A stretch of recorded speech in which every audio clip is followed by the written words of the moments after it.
We are your home theater and AV questions answered. This is AVRant.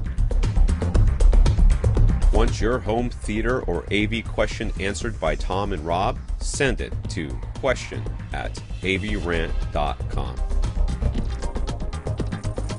Welcome to another edition of AVRant. I'm Tom Andry, and I'm here with Rob H. This is AVRant. It's your home theater and AV questions answered. But today we have a interview with Brent Butterworth, and that's really exciting for me. I'm a fan of Brent's. I was a subscriber to Home Theater Magazine. That's where he may bring that up a couple times during the interview. The man is a fan. Rob loves him some Brent Butterworth, and I gotta say, I was not. I've read this stuff too, but I certainly wasn't nearly the fan that Rob was. So it was great to have Rob have a chance to kind of geek out and really meet somebody that he's probably willing to talk to for quite some time, I would imagine, huh, Rob? I never really expected to speak to anybody whose name is well known throughout the AV industry. So it was cool. It was an honor to speak to him. We're not going to spoil the interview for you, so we're going to let you guys get right into it, but we are going to talk a little bit about it afterwards. So let's just get right into this interview with Brent Butterworth, AVRant. Let's go. All right, everybody, welcome to the podcast, Brent Butterworth. Brent, thank you so much for taking some time to talk to us today. Well, thanks for having me on the show. Let's start with an introduction. Podcast, not show, right? You call it show, podcast, show, call it whatever you want. We're flexible here. So Brent's been a writer and editor in the tech field for 30 plus years now, but many home theater enthusiasts really became familiar with the name Brent Butterworth a little over 20 years ago as the editor-in-chief of Home Theater Magazine. He was also the editor-in-chief of Home Entertainment Magazine from 2002 to 2007, as well as a writer, editor, and photographer for many other publications. In addition to all of that, he's worked at Dolby Laboratories with the Chesky Records on their DVD-A and SACD test discs. So maybe it'd be easier to ask, Brent, what haven't you worked on when it comes to audio and video and home theater? And what else should AVRant listeners know about you before we delve into our conversation today? What haven't I worked on? I never wrote for the Absolute Sound. Yep. It's the only publication I can think of that I haven't, large publication that I haven't written for. I mean, there's some websites I haven't written for, but talked to all of them at one point or another. But I guess there's not that much I kind of haven't done that I wanted to do, at least, Okay. So any other intro just to let our listeners know? Most people in the home theater field are probably familiar with the name, but there's going to be some people who aren't. So sort of a brief recap there, your bona fides. Sure. I think I probably got on the map because, I was senior editor of Video Magazine in the early 90s, right when home theater was starting. And so I wasn't at the first event for Pioneer Pro Logic receivers, but I was at the second event for Pioneer Pro Logic receivers. They're second generation. I was at that launch. I was there for the transition from NTSC to high def. I went to all those zillions of press events from the 6 different corporate entities that were trying to become the standard.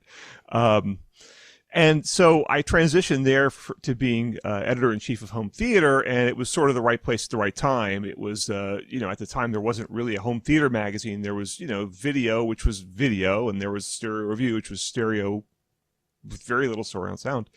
So we really embraced it, and we were, I guess, more or less the first magazine to really embrace it and really get out there and try to be a really successful magazine. So that's what kind of put me on the map with a lot of people. And we did a lot of crazy articles that people liked. So Well, I was a subscriber of Home Theater Magazine, so thank you. That's where I first noticed your name and became a fan of yours. And I think it's because there were two areas of your expertise, and it's something we'd like to sort of pick your brain about today. It's what we're going to start with, and that's you have your expertise in evaluating home theater equipment, and I was always very impressed that I found your reviews in particular very level-headed. It wasn't a matter of this costs more, so I'm automatically going to say that it's better, or this costs less, so I'm automatically going to say that it's worse, or whatever is newest is automatically the latest and greatest. I didn't get that sense from your writing, which I do from quite a few other reviewers. And then there's the other side of it, which is actually conveying the findings of your evaluations to consumers of all levels, people who have just a passing interest right up to people who are full-on experts who can probably rival your own knowledge. So I'd like to start by your method for evaluating equipment, how to stay more level-headed. No, we can't say fully objective because, of course, there's a subjective side to it, but I'd like to start with your methodology and thinking on evaluating equipment. Well, one thing that's critical, I think, in my experience is that I have my education is actually in advertising, not even journalism. And I wrote ads for a couple of ad agencies. And so, when you're writing advertising, you are just begging for the reader's attention. Right? They don't want to pay attention to your ad. They want to read the article that's over on the left-hand page. So, that's where I developed the skill at kind of thinking in terms of the reader instead of in terms of what I wanted to say, and thinking in terms of like what will keep the reader interested in this and what does the reader want to know. So that's one of the key aspects. That's I had a great mentor named Lance Braithwaite when I was at Video Magazine, and he had been doing this for 20 like me now 20 or 30 years, and he really taught me that it's all about the reader. It's not about the reviewer. And he said, look, if you have to tell these people what they want to know, and you can't really have your own ego involved with it. And that's where obviously some reviewers don't really have that. They don't have that in the plan. So that's really the core of it, is trying to think through it in terms of what the reader wants to know about the product. And then also there's a lot of things that I know about the product that the reader doesn't know. And I want to share some of that, things that I think are important in the engineering of the product, speakers especially, where it's not, there's so much about speakers that most people just don't realize at all. Even most enthusiasts, even most reviewers don't really know much about how speakers work. And so I try to explain things like the implications of a certain crossover design. And people tend to get fooled by the things that are the advertising checklist type things, like, oh, it's got X material in the drivers, or it's got this amplifier or whatever. And what really matters is, of course, the overall performance and what you get when you're sitting in your chair watching the movie. So that's about it. I try to just think of it in terms of what the reader wants to know, and then also in terms of what I know that the reader doesn't, that the reader would be interested in, without me being pedantic. Well, I was hoping not too pedantic. I was hoping to maybe ask a little bit about, and this could be whether it was back in the print magazine days or presently, or maybe even how it's changed from then till now, but the actual setup that you use, in particular for audio evaluations, is this like a test lab? Are you trying to get anechoic results? Is this more of this is in my own home and I'm listening in my own seat? What is the methodology that you tend to favor there for the evaluation? All of the above. I think that to do good reviews of most of these products, you really have to do measurements, especially speakers, subwoofers, headphones, because that's where the measurements really matter. Now, with amplifiers, they almost all measure the same anyway. It's really not it's not so revelatory to do amp measurements. But I think and that's why I don't measure amps or why I don't review amps all that much. With speakers, I really try to get the lab measurements in there, which I do in my backyard, quasi-anechoically, most of them. And then I have a listening room that certainly doesn't look like a living room. It's a lab. And the gear changes all the time depending on what the latest project is. I think unlike a lot of reviewers, I'm reviewing... next month I'm reviewing 3 high-end subwoofers, but before then I'm going to review somewhere around 50 Bluetooth speakers for the Wirecutter, I'm going to review at least 2 headphones for soundstage. So I'm doing all sorts of stuff, and so the setup in that room changes a lot depending on what the needs of the project are.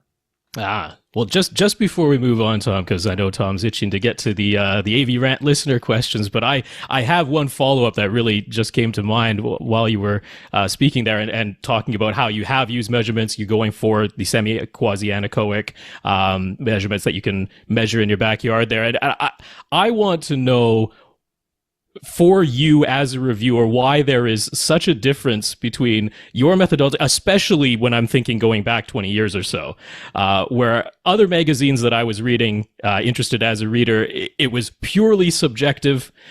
There was even a rejection of using measurements, and that continues today in some places, right? And I think that's what drew me and made me a fan of yours, was it's like, well, we can't always just trust our own senses. We want to trust our hearing. And yes, if you think something sounds better, then to you it sounds better. But there's that other side where wouldn't it be nice to confirm with something that doesn't have emotion involved, or didn't drink their coffee this morning and therefore isn't hearing things quite the same as they did last night. So I'd really like to get your take on that front, the objective versus subjective side of evaluating and reviewing. Well, you basically just said it. You conveyed exactly what I would say. Another thing to add in there is blind testing wherever possible. It's not always possible. I just have my latest editorial in Soundstages about that. But just for financial and resource reasons. But whenever possible, if you can do blind tests, that's by far the best thing, because then you get multiple people's impressions, and it's not just one guy sitting there. The measurements really are, to me, like a check and balance on the reviewer. In other words, if you have a speaker that measures pretty badly and the reviewer loves it, you might go, well, I'm going to think twice about that. Whereas if you get a speaker like, let's say, a Revel, like what I use for 2-channel, those measure pretty much perfectly. They sound great. They get nothing but great reviews. So if you're buying a speaker, you might think, that seems like a pretty safe bet. So I really think that you said it perfectly. And Julian Hirsch said it 30 or 40 years ago. When you have a subjective review, it's highly dependent on how the writer feels that day and their mood and the music they happen to have put on, or the movie they happen to have put on, and all sorts of things. There's way too many variables that play into it. And every study that's ever been done on this shows that a single subjective review is not particularly reflective of product performance and not particularly reliable. Might be entertaining, but as a follow-up to that, do you measure first or do you listen first? Do you start your review and then do the measurements at the end, or do you measurements first and then start your review?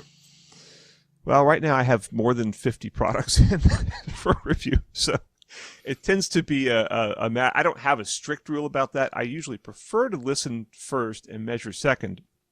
However, a weird thing about me is, with the exception of CEA 2010 subwoofer measurements, I kind of don't look at the measurements. If I measure a headphone, which I'm going to do today, this morning, in fact, I'm going to measure it, and if the curve looks, unless the curve looks incredibly wacky, I'm going to go like, okay, headphone, and move on. And, unless I have some really weird results. And the same with a typical speaker, unless there's just something really bizarre going on, I don't really look that much at the measurements. I just sort of throw them, because, when you,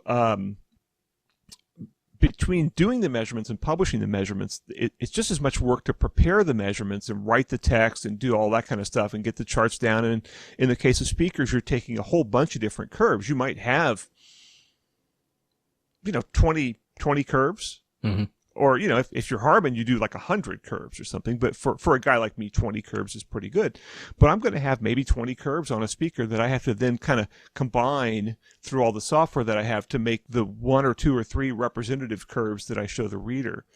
So I don't think I'm really, even if I do the measurements first, again, with the exception of CEA 2010, which is just crystal clear, I don't really pay attention to it.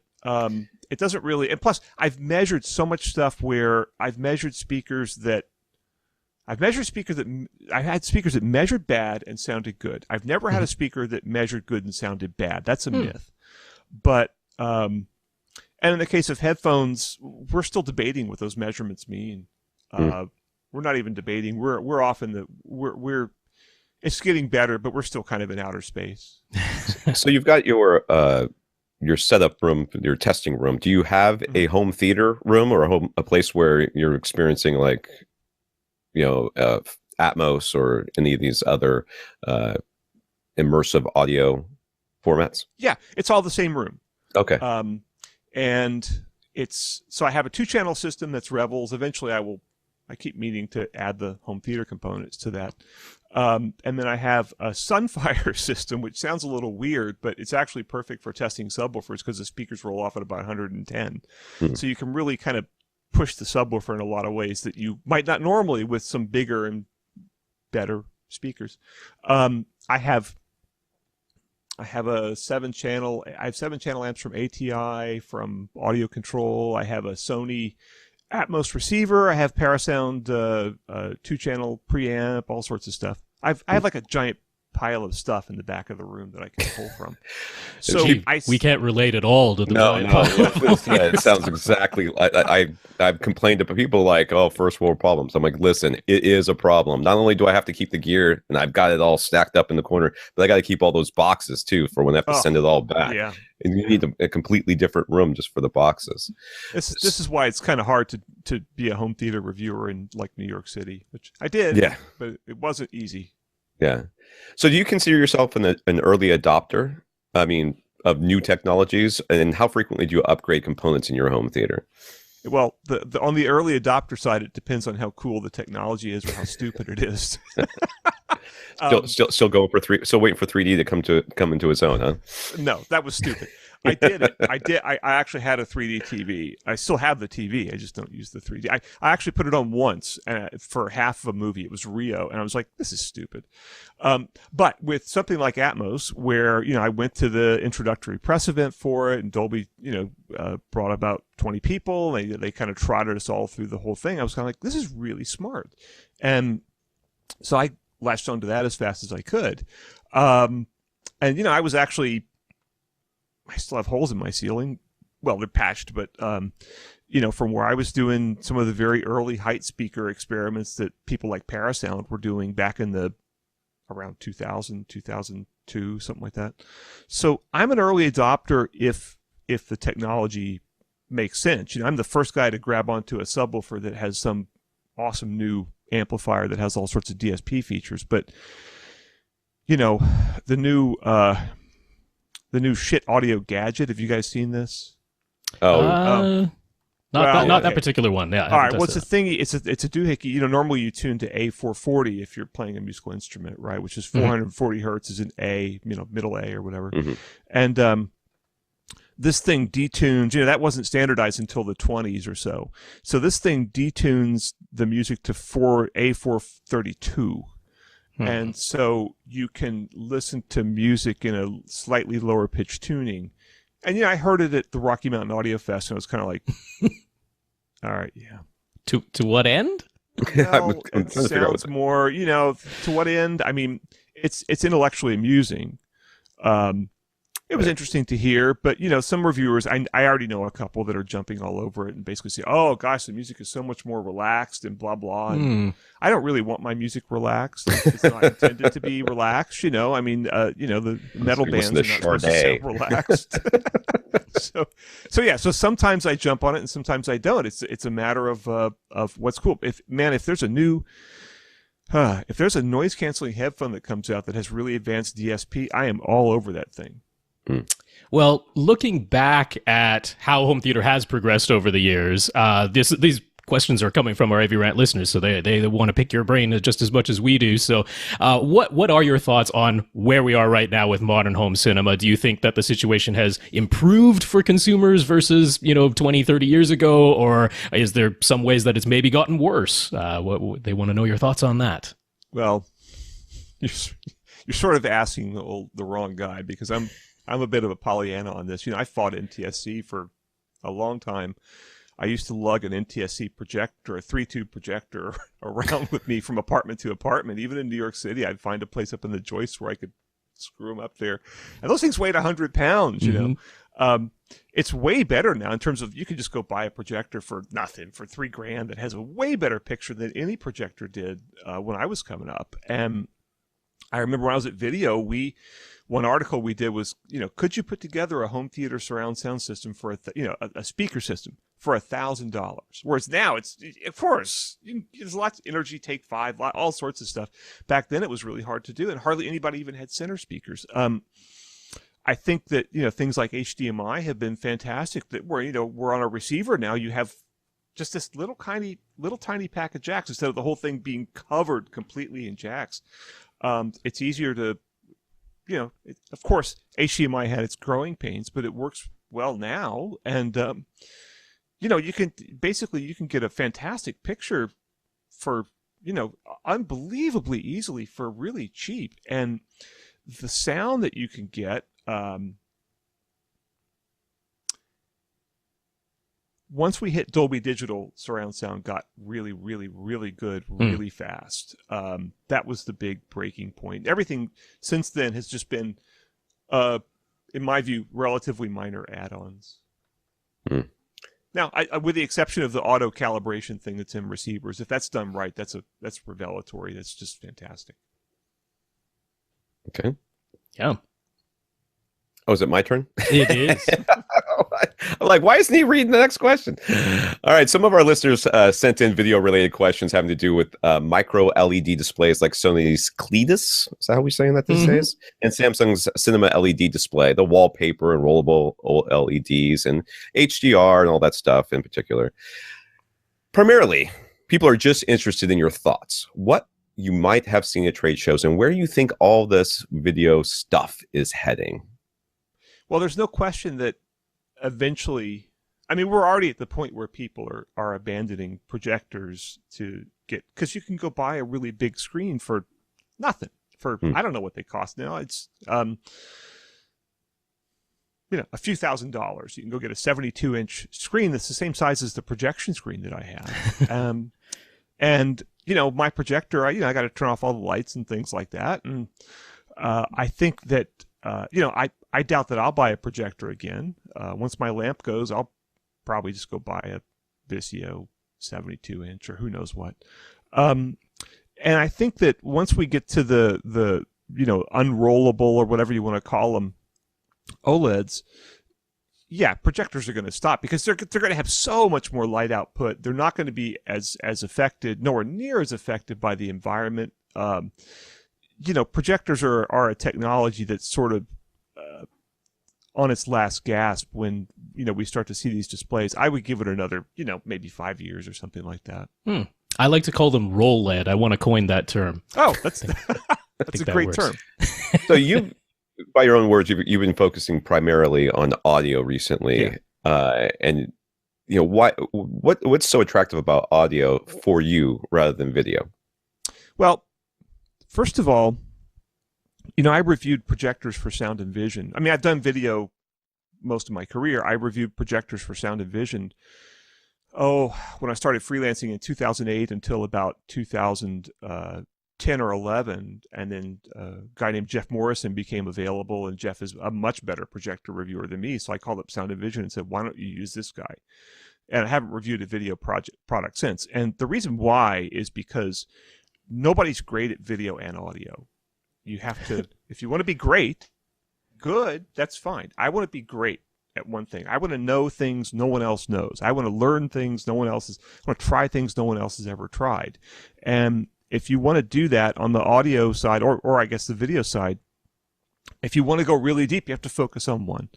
So audio to me is interesting because video is, in my opinion, a little bit more of a checklist sort of thing. You know, does the monitor have this feature? Does it have this feature? Does it have HDR?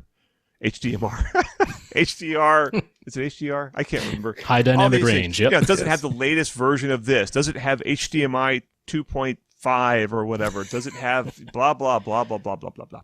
And yeah, there are elements to it that vary a lot, but it's not. Whereas audio, I think there's much more we don't know about audio than what we know about video. Because with video, the environment doesn't matter that much. Darken the room. With audio, the environment has such a colossal effect on the sound that you hear, and we're still learning about that. And the knowledge about that, although it's pretty well codified in Floyd Toole's book, which is called really sexy name. I can't remember what Floyd named it. That's Loudspeakers, the interface between room and blah, blah, whatever, something. Yeah. But it's Floyd Toole's book. Everybody knows Floyd Toole's book. Floyd Toole, basically codified all the knowledge that we have in there, and it's been mostly ignored, but it's all just waiting for you. However, it's, the things about these auto EQ systems are fascinating. We're still learning so much about headphones. I'm doing a headphone research project right now, that I should probably have done by January that no one's ever done before. How do you do that in video? It's kind of hard. It's hard to be out on the cutting edge in video in terms of being a reviewer and being a pundit and a writer. There's so much more going on in audio.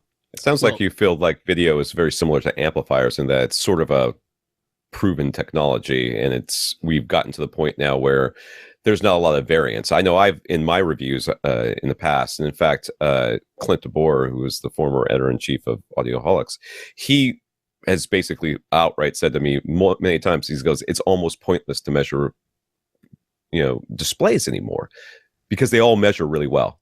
There's the calibration side of it's getting to the point where it's not that important. It used to be 5-10 years ago, getting a calibration on a display, paying somebody $200-$300 to come to your house to calibrate your projector could make a massive difference in how it looked. These days, you set it to cinema mode or theater mode or warm 2 or whatever the dimmest setting is, and you're pretty close to your normal calibration that you would have gotten from a professional calibrator.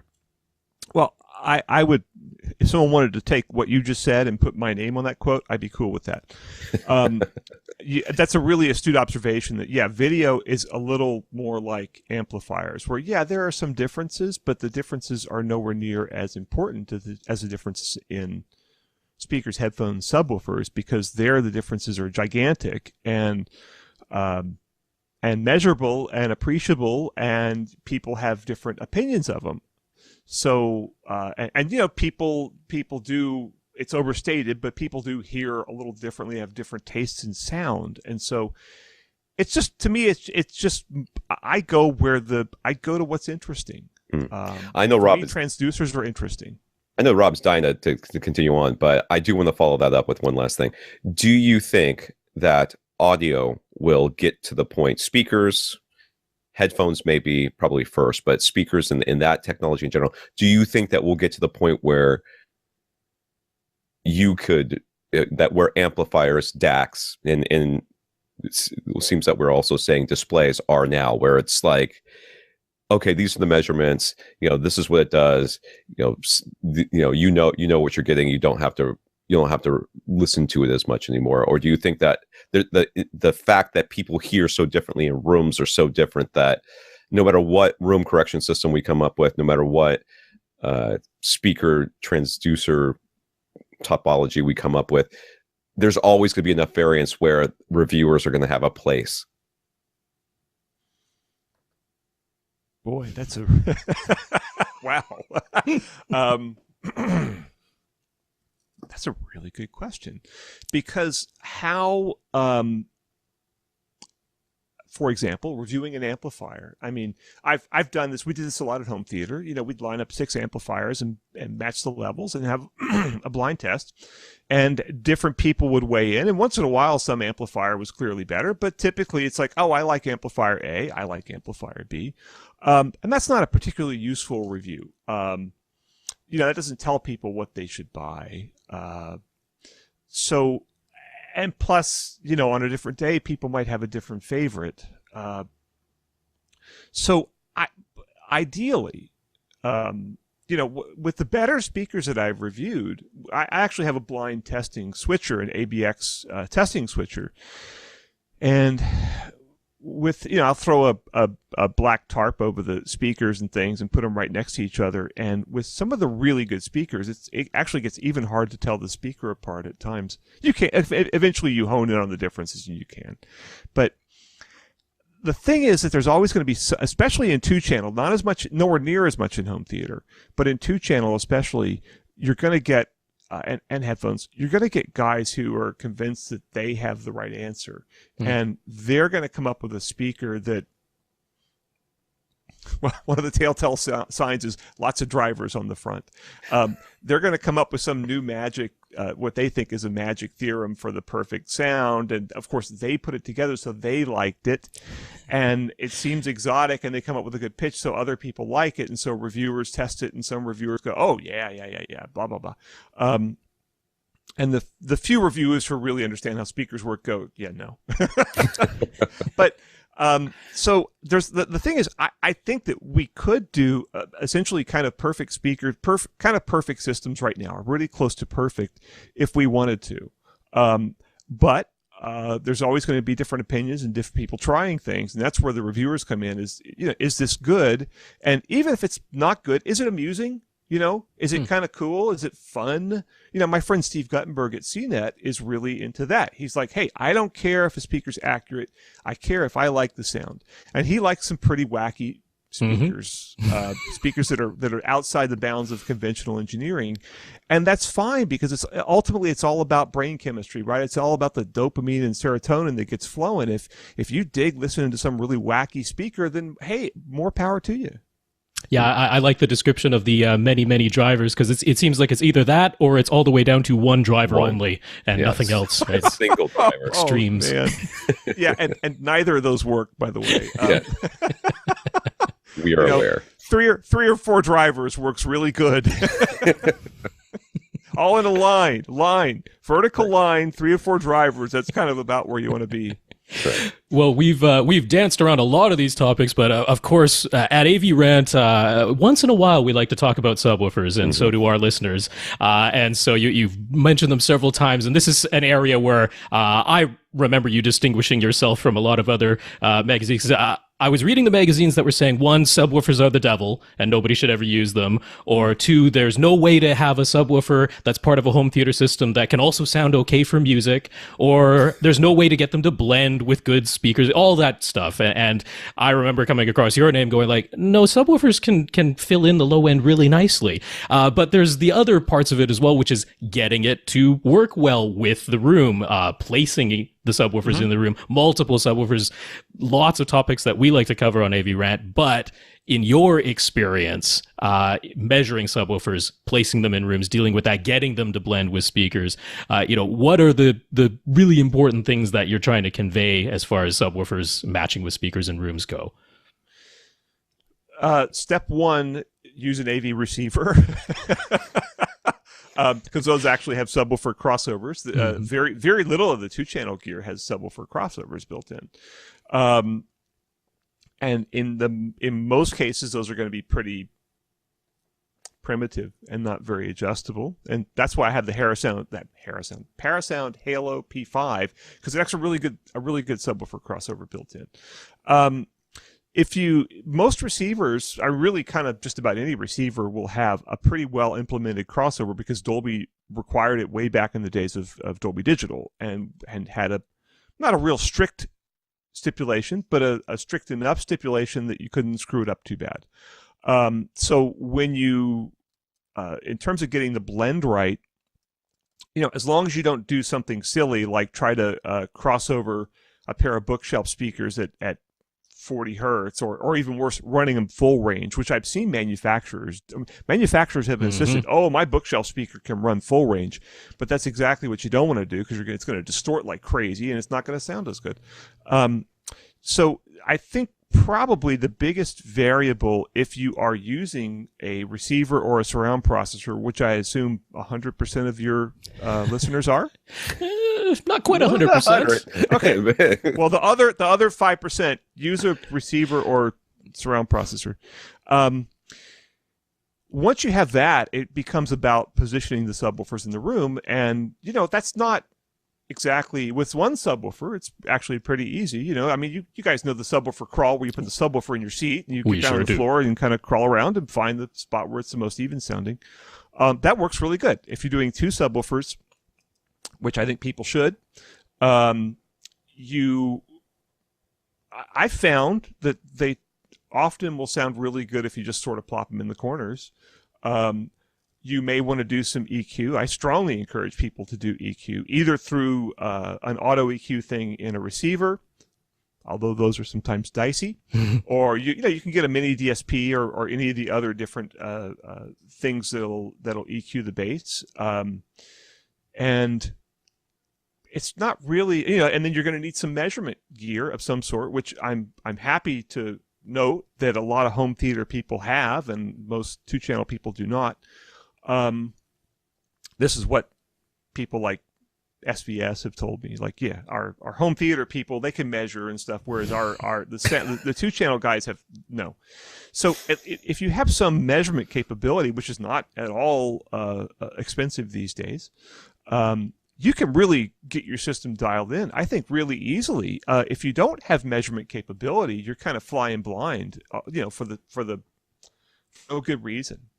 I feel like for regular AVRant listeners, we should mention that Brent and Tom and we didn't coordinate on any of these answers. We gave Brent a list of questions prior to this podcast so that he could have some idea what we were going to talk about, but we didn't pre-plan any of these answers. So just in case people are like, yeah, that sounds kind of familiar, and this is coming from an expert who has real credentials, perhaps even exceeding Tom's. I have no credentials. I have no credentials at all. You got credentials. I was like, he's got real credentials. Tom's, he got those in Bora Bora on the internet there. He just signed up for his PhD in audiology, whatever. Thanks, Rob. Oh yeah, that's right. Yep. We like to rib once in a while, but no, I before we go on with the questions that we did said we've talked about room correction a few times here, so I just wanted to touch on that because you've been mentioning some of those. So are there any of the newer systems or advancements that have really piqued your interest in the room correction field right now, just by name if you're able to? Yeah, Dirac is the one that seems to be capturing people's attention the most. Yeah. I think that there's two variables here that are important to note. One of which is, and we're getting into this a lot with headphones now, which a lot of headphones now have correction things that you can do to correct it for your hearing or the shape of your ear or whatever. The critical thing with any of these things is, what is the target curve that they're choosing to tune your system to?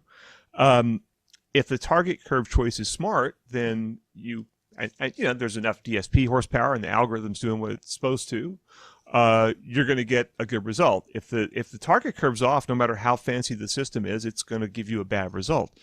That said, I think that the systems where you can make it effective only up to the Schroeder frequency, which is the frequency where your room transitions from being a resonator to being a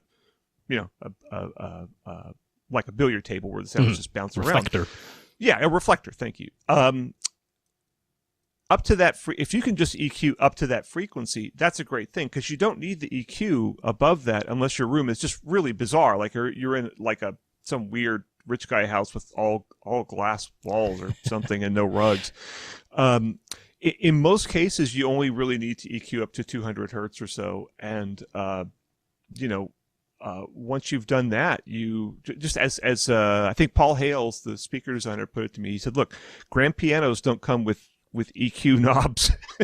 You put them in whatever room, and they still sound like a grand piano, and they still sound great. So we don't need to be EQing all these things to sound a certain way, because your ear adjusts for all that." So what's a smart curve? You said if they're EQing to a smart curve, because a lot of times there's like Odyssey, it'll say Odyssey flat or Odyssey reference, and the reference one, of course, is a curve, but the flat one is supposed to be just flat. So is flat smart, or is flat not something you suggest? Flat may have its place in a monitoring environment, but I think that it's pretty well established that the response that you want in your listening chair is a response that sort of gently rolls off. Like, in other words, if you're flat at the listening chair, it's going to sound too bright. So you want something that's sort of gently rolled off. And like Sean Olive at Harman has published papers on this. Well, and all the Floyd Toole speaker research that was done at NRC, the Canadian National Research Council, and Harman was all basically determined this, is you want a curve that looks sort of like that, gentle roll off from the bass to the treble, and with no squiggles in there, and that works pretty good. That sounds great. I think it's, to me, the sort of holy grail is something that does auto EQ up to, that basically makes flat below 200 hertz. That gets you rid of all those bass resonances. And then basically gives you some gentle tone controls that you can use to adjust the sound above that. So you can do like if the system sounds too bright to you, great. Knock the treble down, a couple dB at 20 kilohertz with like a first order, 6 dB per octave filter. That's not going to be sonically intrusive. It's not going to sound weird. It's going to sound natural. And that's the kind of thing I really like to see, is where I can get in there and make little tweaks to the tone as opposed to EQing, and then EQ the bottom end. So going back to Odyssey, I know we're going off topic, but whatever.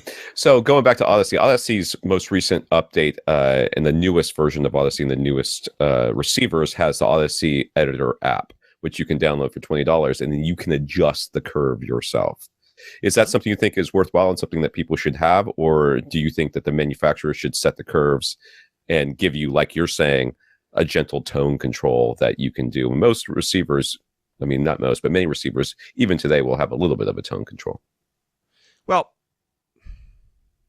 I mean, it's $20. That's true. I mean, it's the cost of a set of cheap interconnects, so I would get it anyway. And I think that's a perfectly fine thing to do. Anyone who's involved in audio for very long realized the problem with neo.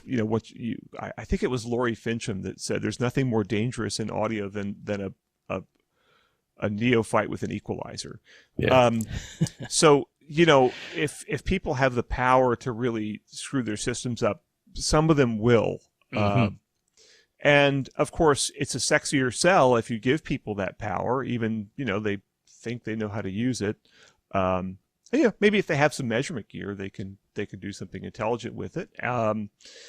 But I think it's fine. Why? I think it's great, actually. Why not? It's a way for them to make money. And I still think of things in those terms, since I've been involved in manufacturing and all that. It's a good way to make money. People can, the guys who buy the receiver and sort of plop it all in and turn it on and punch a few buttons until they get a picture and sound and leave it at that. They don't have to fool with it. They can use whatever the stock, Odyssey thing is. The people that kind of know what they're doing or just want to explore can have the upgrade. I think things like that are wonderful, and especially for $20. It's like nothing. I mean, people spend 10 or 100 or 1,000 times that on way stupider stuff for audio. So we have quite a few AVRant listeners with large open concept spaces. We're talking like 5,000 cubic feet or more.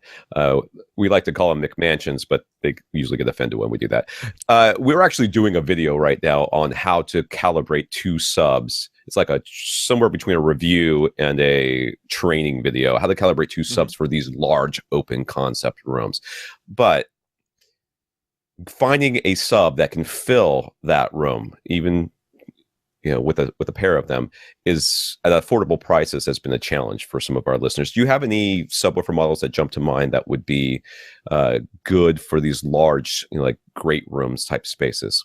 Yeah, if you're looking to do it affordably, the two that stand out by far, there's the Sioux Research VTF-15H Mark II. Yep. I think that runs about $900 plus it's another $100 or something for shipping. And Power Sound Audio makes a few different models in that general range of about $900 to $1,000, and they have 15-inch drivers and pretty beefy amps. And Both of those companies really know how to make a subwoofer. And one of those subwoofers in a normal listening room is almost enough to put you out of the room. Two of them in a large room, reasonably well calibrated, is going to do a great job for $2,000 or so. SVS has fantastic stuff. There's a little bit more. It's more expensive. It's a little more sophisticated at the same time, and some of it has EQ features as well. We're at a great space now because there's so many great subwoofers out there. There's just so many of them, and because of these subwoofer specialist companies like SUE and SVS and PowerSound, and even the mainstream audio manufacturers, people like Klipsch, have caught on to this and said, "Oh, we need a really good $900 subwoofer. We need to stop charging $2,000 for a subwoofer because we can." So we're in a great space now with subwoofers, and there's just a whole bunch of stuff out there that even for the largest rooms, you can, for a couple $1,000, you can put together a really amazing system that your wife will probably hate. Well, staying on the subwoofer tip, we had a couple of models in particular that our listeners asked about. So Outlaw Audio, they have introduced a model called the Ultra X13, and Monoprice now, getting into the subwoofer game, they've introduced with their Monolith series, although I think it still says coming soon on their site, but they've mentioned all the specs and stuff at CEDIA. Both of them are offering models now that are THX Ultra certified. They actually have the THX and Ultra certified, which in the past almost always required at least 2 subwoofers to meet the Ultra certification. Now these ones are claiming that they can meet that Ultra certification with just a single subwoofer, at least as far as output goes.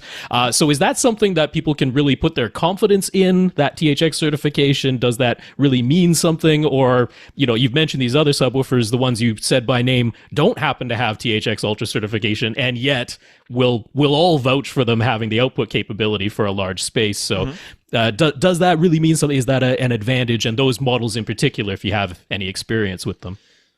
I do. The Monoprice I'm supposed to receive shortly, in a week or two.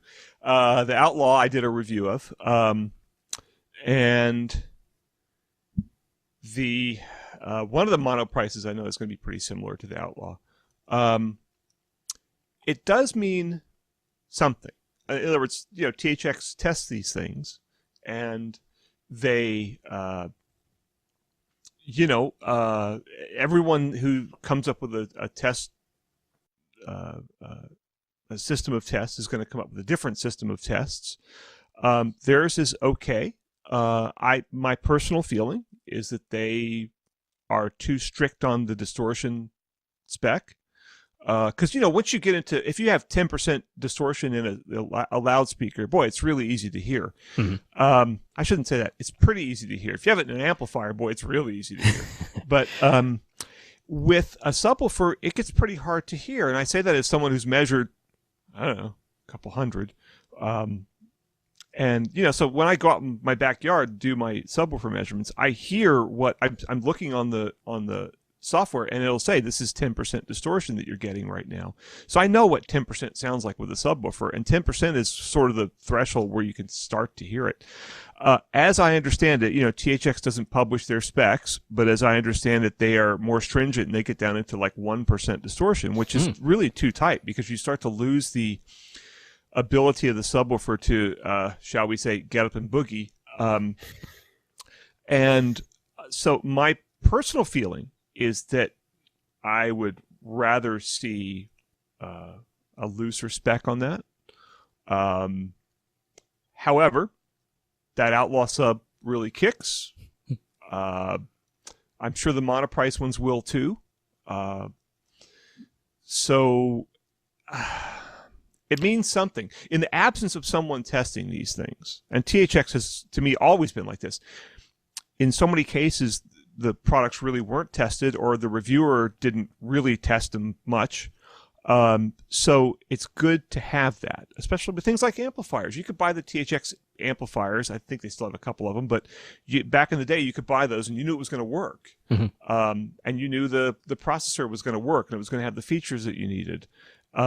So it can be a good thing. I don't necessarily agree with their subwoofer spec, but I think it's better to have it than not, especially when, unless you get, if the subwoofer has been measured by one of the couple of people that do CEA 2010 measurements, then great.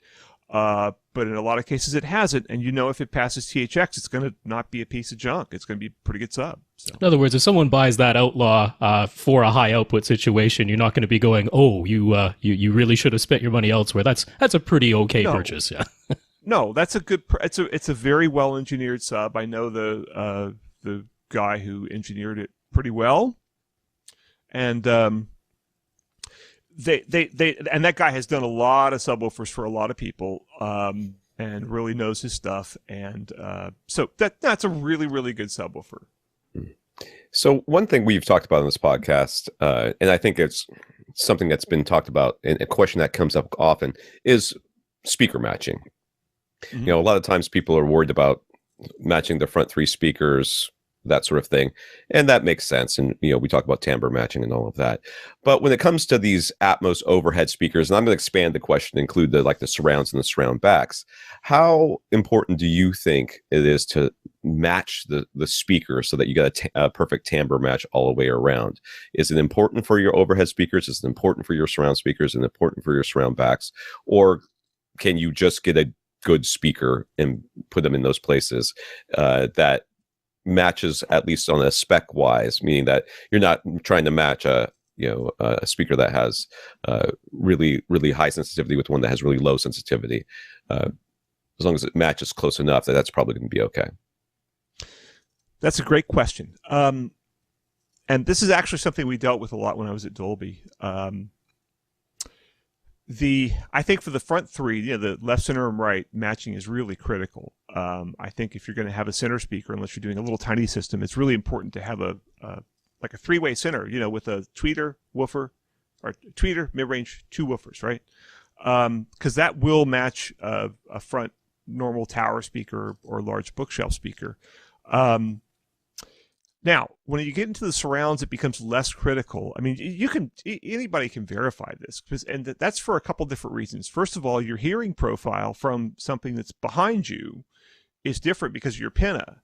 So your pinna is changing, and your head and shoulders as well are changing the way that sounds anyway. THX originally, way back in the day, had a thing called timbre matching where they tried to overcome that, but it's not as critical. And of course, some people have done things like bipole and dipole surround speakers, and those can have a nice effect, but they don't sound like the front speakers, and they're not engineered like the front speakers. Then of course you're going to have a different, if you follow good room design practice, you're going to have a different acoustical environment. That's going to be more like a diffuse environment back there, whereas your front three is going to be a less diffuse, and you're going to probably have some absorbers up there if you're doing it right. So I think for the surrounds, it's less of a concern. And then you get into the fact that what's in the surrounds, it's not people talking, it's it's environmental noise, it's bug noise, it's rain, it's a mothership flying over, who knows what, but it's not exactly like you have people talking. And that's what happens with the front three, is when you have people talking, you don't want their voice to change when it moves from the center speaker to the left, right? So now with the Atmos speakers, it's impossible for them to really timbre match those, not only because it's going to sound different because it's coming from up above instead of straight forward, and your ear's going to do that. That's why Dolby has the Atmos enabled speakers. That's why Dolby has that filter in there to correct for that. You also get into the problem of center speakers are built completely differently from, almost all of them are built completely differently from normal speakers. They have a concentric tweeter inside the woofer, and that's so that the center speaker has good dispersion all around, which is what you normally want out of a center speaker. Your main speakers probably are almost certainly are not designed like that. So it's going to sound different anyway because of that. And then you get into, look, manufacturers will always say all their lines are timbre matched and stuff, but they're not. I mean, in some cases it's not possible. Maybe they use the same tweeter. Well, that's lovely. That's fine. Use the same tweeter throughout all your speakers. That's an okay thing to do. But once you get out of the range of that tweeter, it's going to sound very different anyway. There's no way to timbre match it. And I've written ads for some companies that that say they timbre match when they clearly do not. So don't believe all that stuff. It's kind of, it's something that they have to say in order to sell speakers. But when you look at a ceiling speaker versus a normal, good quality, front, left, and right speaker, there's really no practical way to timbre match those, even if they were both in the same plane. Then once you put them up above you, all bets are off. So a good quality, ceiling speaker is going to be just fine. And plus, again, what's up there? It's not voices, it's sound effects. Well, that's actually right into our very next question that people sent in, because we've noticed there's a proliferation of in-ceiling and in-wall speakers. They're very, very popular, and it seems like everybody and their dog is bringing out an in-ceiling speaker model of some sort, often multiple models. So we've been recommending some that are on the much less expensive side. We like to recommend RBH because they tend to be very neutral and match with just about anybody, and for an Atmos effect, we're in total agreement. We think, as long as it's pretty darn neutral, it's going to sound pretty okay up there, almost regardless of what else you're using. But have you come across any that are, particularly grabbed your attention as far as in-ceiling models go? And for the people who are feeling overwhelmed by the choice, what can they look for in an in-ceiling speaker that's going to help them whittle down their options? Boy. Yes, I have come across some. Ceiling speakers are sort of inherently not great because they have the tweeter. The tweeter's inside the woofer, so the sound bounces around inside the woofer. It's really hard to get a nice smooth crossover. And they put all this plastic junk in front of the drivers typically. There's going to be a pretty heavy grill with fabric, a metal grill with fabric in it so that you don't see the speaker through the grill. I've measured a ton of them. I've listened to a ton of them. They're sort of inherently not great. I don't care what brand name you put. I don't care how much you say you care about the music or whatever. It's an inherently not great design. However, it works perfectly fine for background music. It works perfectly fine for Atmos, where you're just doing sound effects. I would say what I would recommend in an Atmos system is, RBH, great example. Roger Sound is another great example. Guys who are just doing like a good ceiling speaker. They're not trying to charge you $2,000 for the ceiling speaker. They don't have all kinds of plastic crap in it to make it turn all in different directions and swivel this way and that way and 10,000 switches you don't need and all this kind of junk. A basic two-way ceiling speaker is the right choice for Atmos, I think. Nice. So there also seems to be like a million wireless whole house audio systems from a multitude of brands. We got Sonos, Hios now, MusicCast from Yamaha, DTS Play-Fi, which is more of a system that can connect speakers together, Fire Connect. There's a whole bunch of them. And then, of course, we got Google and Amazon and Apple. These are all solutions that are trying to add voice assistance to those speakers as well.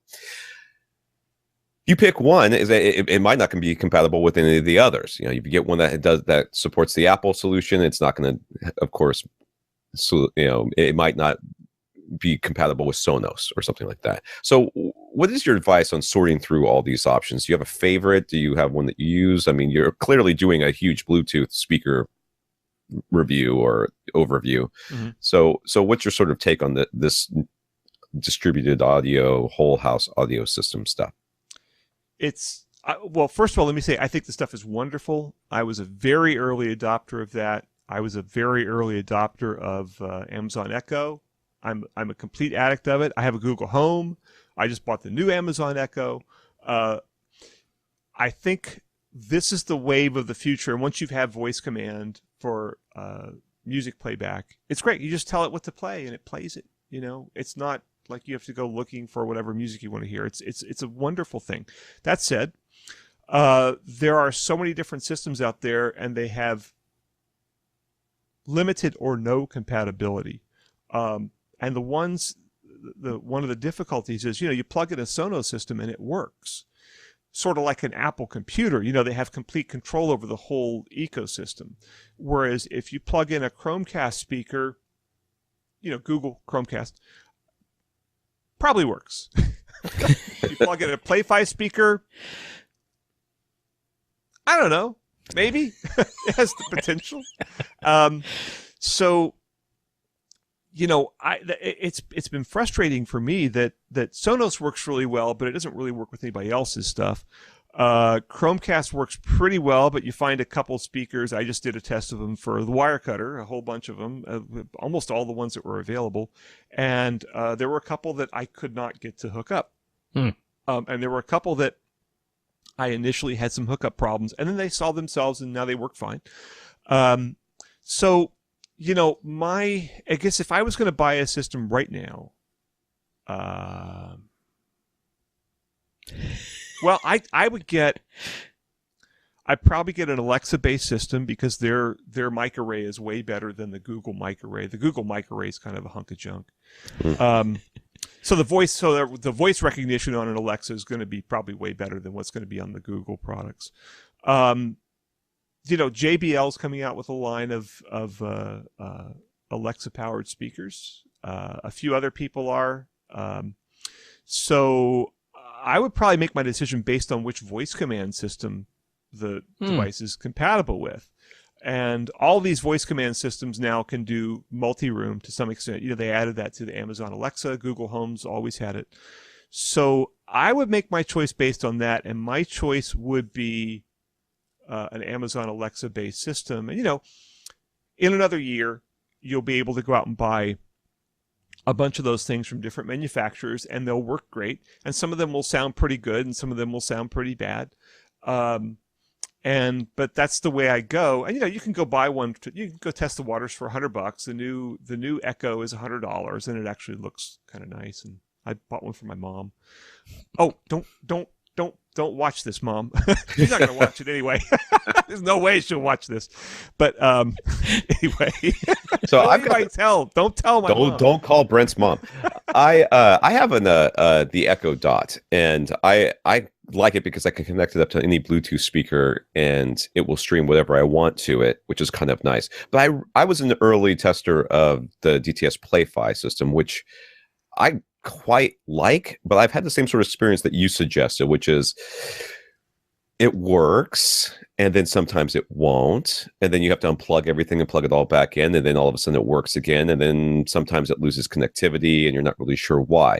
But I've been very impressed with their ability to group up to 16 speakers, and you could have multiple setups. Like, oh, I want this to go to everything. Oh, I just want this to go to the bedroom. Oh, I just want this in the the living room, and that sort of thing. I'm hoping that we're going to see Amazon be able to do something like that with the Echo, because I haven't really seen that yet. I'm also not super. I'm not a fan of Bluetooth. It's fine. It works okay. But every time I turn my microwave on, I lose music. So I would much rather I could just stream it from the Wi-Fi.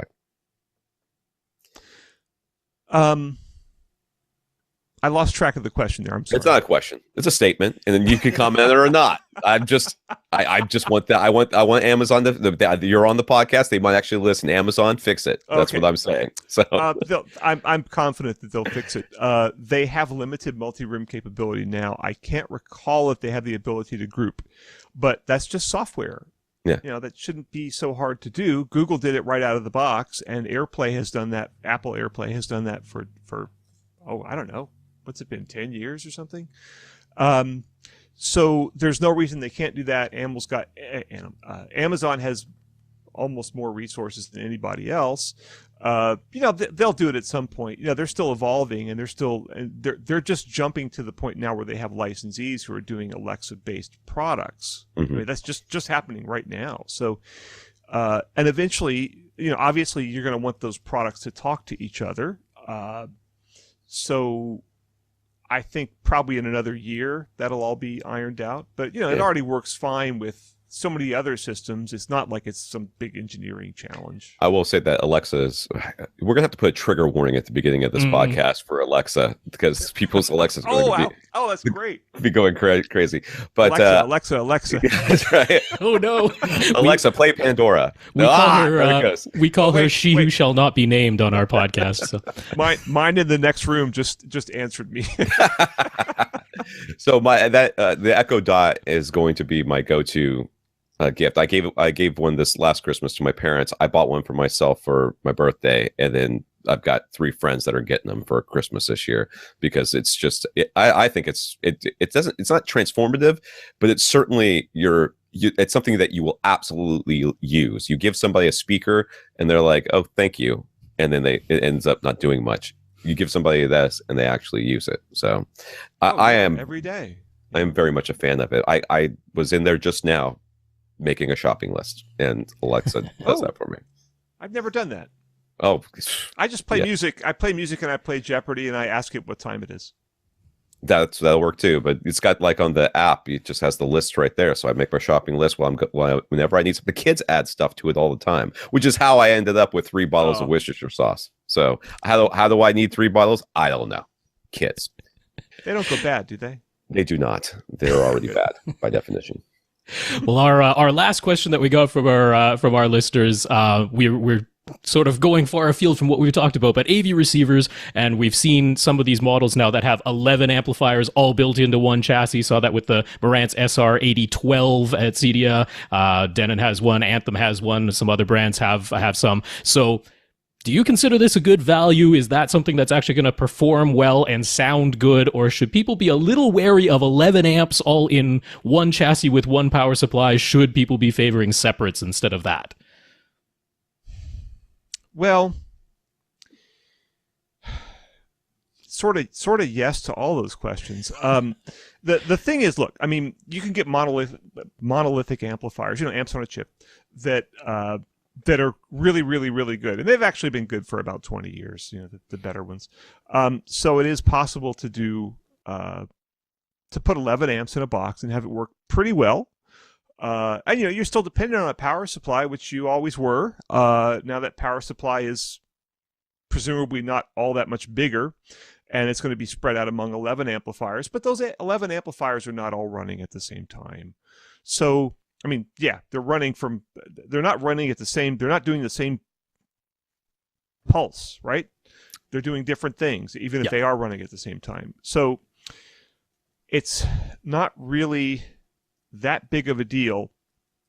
However, I think using separates for a separate amplifier for at least your front 3 channels is a really great thing, because you will push those channels. That's where most of the action is. That's where most of your dynamics are. You're going to be pushing those channels. If you're a serious home theater enthusiast, you will push those channels to the limit. So if you want to tack on an extra amplifier for that, I think that's a really good start. Even if you just have a regular AV receiver. I always tell people, if you're going to buy an AV receiver, unless it's just a really cheap little system, buy one that has line outputs, because then you can always upgrade the amps. And, of course, the amp that you buy now is still going to work in 20 years. It's still going to sound as good as whatever amplifier they come out with 20 years from now. So. And I think you'd probably agree, if you got one of these 11 channel models, whether it has 11 amps built in or not, some of them have 9 or 7 or whatever, but add a 3 or a 5 channel external amp to that to handle your front 3, maybe your surrounds, and then for those Atmos channels, the built-in amps in the receiver are probably just fine. Yeah, they are just fine. They are just fine. Put out the 1 watt they need to put out in order to hit full reference volume. A 20-watt amplifier is perfectly fine for that. You don't need to be. I guess if you have a really inefficient ceiling speaker, but you know what? Don't buy really inefficient ceiling speakers. That's a good rule of thumb. So, is there anything we haven't covered today that you think our listeners would be interested in? I just want to say that I want to encourage a couple things. I think people people who are serious enthusiasts should have a measurement set up, and that can be Room EQ Wizard, which of course is free, although you got to have your own USB interface and a microphone of some sort, which could be $100 or something. You can get OmniMic, which is from Dayton Audio, that's $300, and OmniMic is actually sort of a consumer version of a speaker measurement system called Praxis that was really good. It's not what I want to use to do measurements for a website, because graphically it's pretty ugly, but it works great. It works beautifully. I've actually set up a couple of manufacturers with QC systems based on OmniMic, because it's so easy to work and it delivers such a great result. And that's $300. And boy, you can dig into that. You can do more improvements on your system with something like that than you can do with any cables that you want to buy. Probably any disc player that you. Most of the things that you buy will not affect your sound as much as getting a measurement system and playing around with your subwoofer positioning and seeing what your system does. And then once you get into that, you could do measurements yourself. So if you're a up and coming reviewer, you can start doing measurements, and especially if you do CEA 2010, which basically costs you nothing if you have Room EQ Wizard. You can do that for the cost of a measurement microphone, which is $50, $60, $70, and some kind of a USB interface, and Room EQ Wizard, which is free. And when you do CEA 2010 measurements on subwoofers, people criticize measurements quite often because they don't understand them. And in a lot of cases, measurements are a little kind of airy-fairy, outer space. People, even the guys doing them, don't necessarily understand what's going on in some cases. And we debate as part of the measurement community. Me and the other people that are in it debate about what all these things mean. But CEA 2010 is crystal clear. And once you see what the sub's doing, because when you do that, you're going to see, not only are you going to get a number of 119 decibels or whatever at 63 hertz, you're going to see what the subwoofer's doing. So you're going to see the fundamental and then the distortion harmonics. And I've had manufacturers come over and I've said, look, you need to be doing this. Just come watch this. And they always look at it and they're just like, oh, wow. And then you can see on the screen what's going on. And then you can hear with those test tones, which are really demanding and which are available on my website, BrentButterworth.com. Once you play those test tones, those CEA 2010 test tones, that really pushes the sub to the max, and you start to hear where the engineering problems in the sub are. It is just an incredible measurement. Every reviewer should be doing it. Almost none are. But it's not abstract. I have found it correlates perfectly with listener impressions. So in other words, if a sub does better on CEA 2010, people will like it better. It's just that simple. So one thing we do when our listeners want to start doing measurements is we do recommend Room EQ Wizard, but we also send them to a place called Cross Spectrum Labs, where they take the UMic 1, I think is what it is, and he will measure it versus an actual his $10,000 calibrated microphone, and it will give you a calibration file individual for your mic that will give you much better results than you would have gotten out of the box or with any sort of generic file. And that's, I think, a $20 premium on top of the cost of the mic. Yeah, it's really not that much. Yeah. So you end up Earthworks charged me $50 for the calibration on my stupid microphone. Yeah. for a text file that they sent me that was that's what you get is the text file. That's right. Which they ran it. They put the mic in a box and they go boop, and I mean, come on. Anyway, but no, I think that's great. I should point out that all these electric condenser measurement microphones are flat below 1K. So if you're only doing subwoofers, it's really not critical. But if you're going to do Room EQ, get it calibrated, because all these things are going to droop by a decibel or two at 20 hertz or 20 kilohertz. And the fact that the guy does it for $20 or something is just a lock. Of course you want to do it. Yeah. Well, what is next for Brent Butterworth? Where should people go to find your latest work and latest projects? I would go to, there's 3 spaces. There's soundstage.com, which I do headphone reviews for, and I have a column in there every month. And I also do show coverage. I'm leaving on Monday to go cover the Warsaw Hi-Fi show in Poland.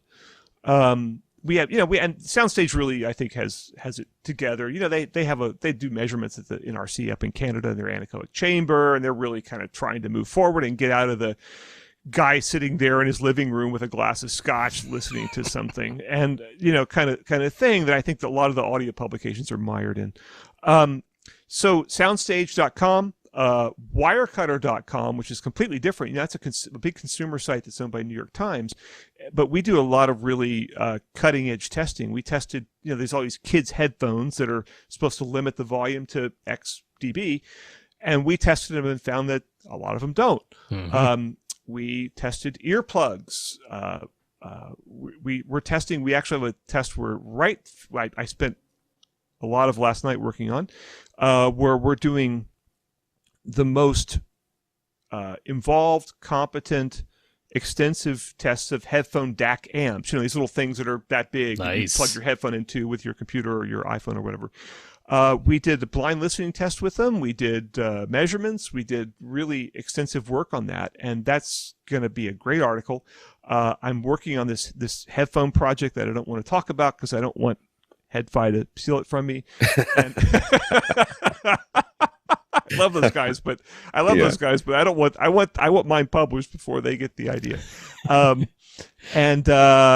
I'm doing it. I have on my website, BrentButterworth.com, and I have a Bluetooth blind test where you can try all the different varieties of Bluetooth in a blind test. So you could just go on my website and try it, put on your headphones, try it.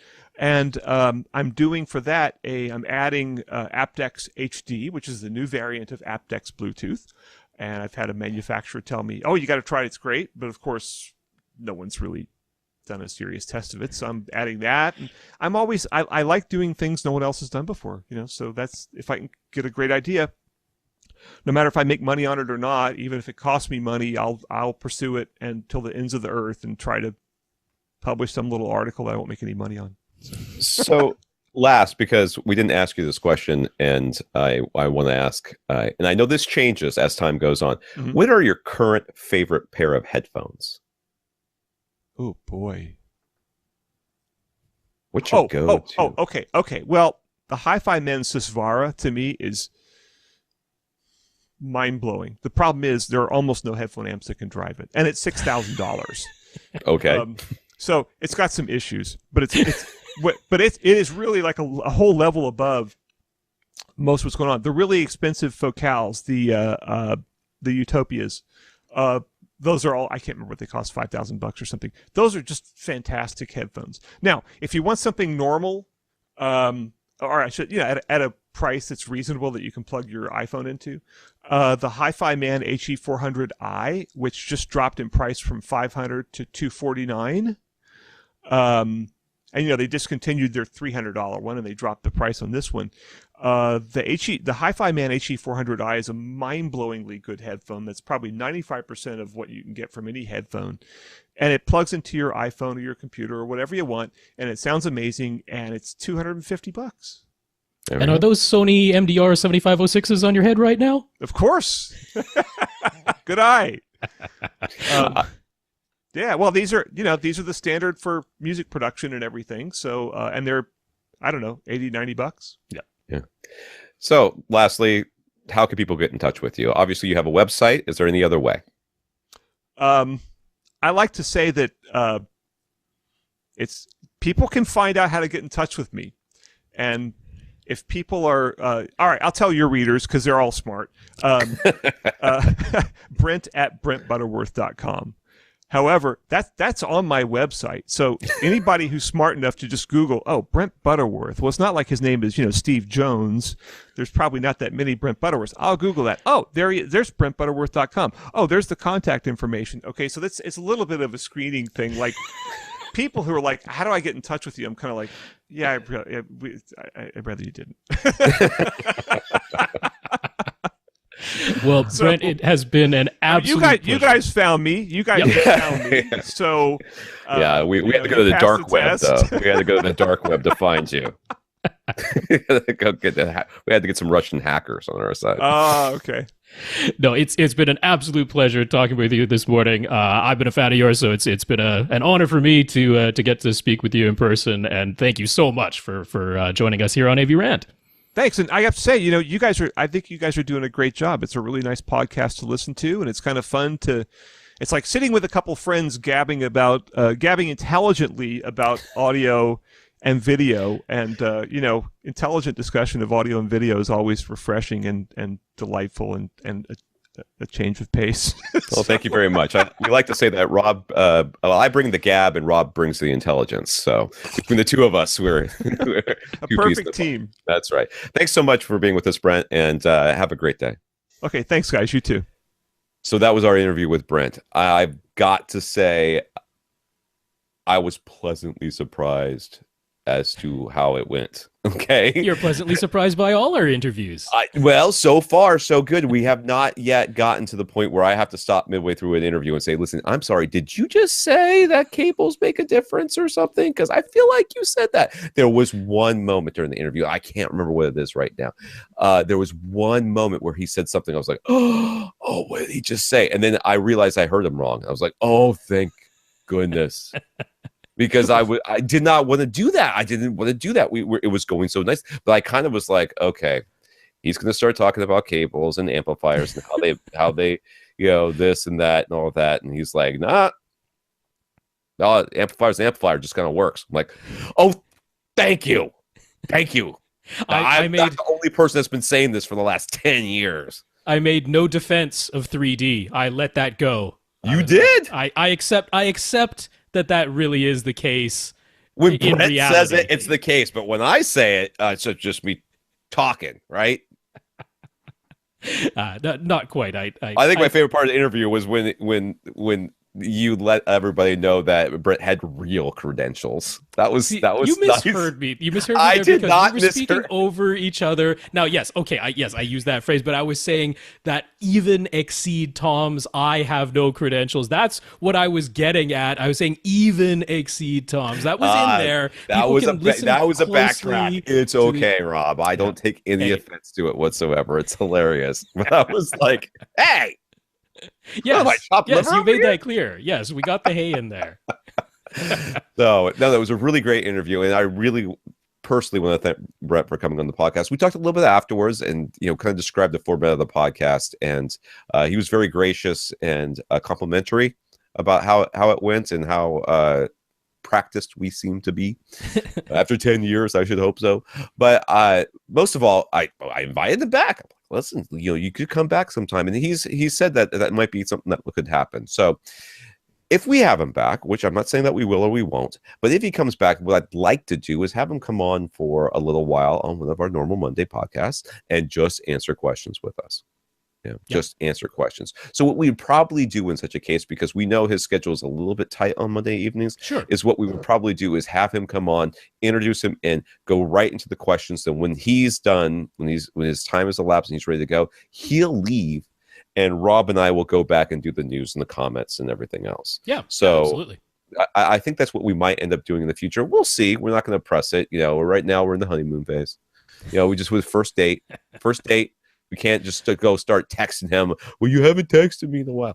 No, I mean, maybe Rob's doing that, but who knows? But I'm not. So I can just see Rob sitting there going, Brent, thinking of you. Thinking of you, Brent. Man. Thinking of you. Thank you, Brent. Thinking of you. Hopefully he doesn't make it to the end of this outro. Why come back and revisit? Why? He seemed like a nice guy. So, Very. Yeah, all right. Just because you totally geeked out. I think that was awesome. All right. Again, contact information for Brett. He says that if you want to get in touch with him, you're just going to have to Google it. BrentButterworth.com. Go to his website, BrentButterworth.com. And figure it out. That's got everything you need. So if you want to get your question on our podcast and get it answered by us and potentially Brent someday, you're going to need to just send us an email at question@avrant.com. We have our website, www.avrant.com. Our Facebook page, facebook.com/AVRant podcast, youtube.com/c/AVRant. You can contact us directly. Rob is Rob at AVRant. His Twitter is at FirstReflect. I'm Tom at avrant.com. My Twitter is at avrant_Tom. So there's all that. And we are happy to answer your questions. We do it every week. Very much look forward to hearing from you. For AVRant, I'm Tom Andry. And I'm Rob H. Now go out and listen to something.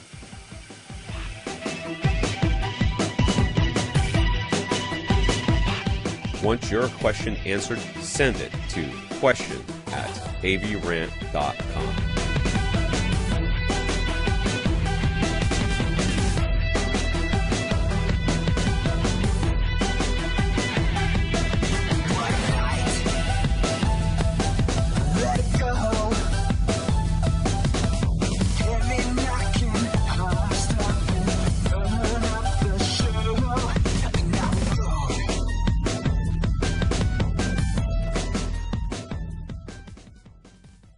This is AVRant.